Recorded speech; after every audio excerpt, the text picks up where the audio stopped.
Chiles en nogada está un plato clásico de México. Los chiles servían con adobinación especial y celebraban Día de la Independencia en México. Los colores de blanco, verde y rojo representan la bandera de México.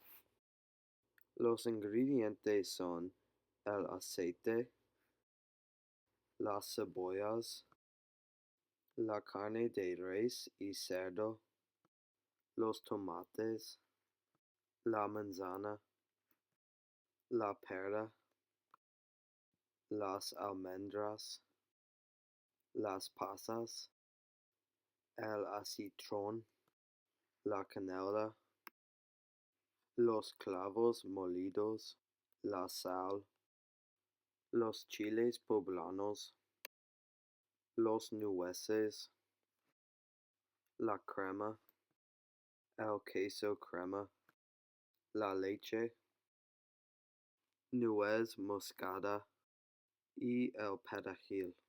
Las instrucciones son: primero, corte la cebolla en trozos pequeños y cocine con el aceite en un sartén grande. Saltee la cebolla con las carnes hasta que la carne está marrón y añade los tomates. Cocine por 10 minutos.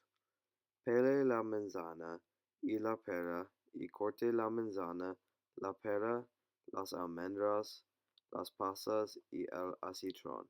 Añade los ingredientes con las carne en el sartén.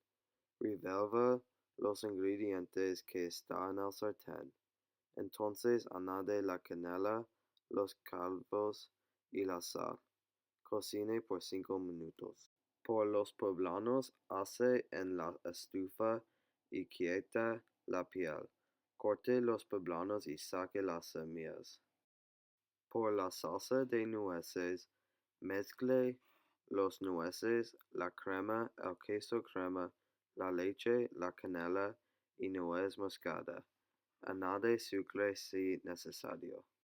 Rellene los poblanos con el picadillo y añade la salsa de nueces.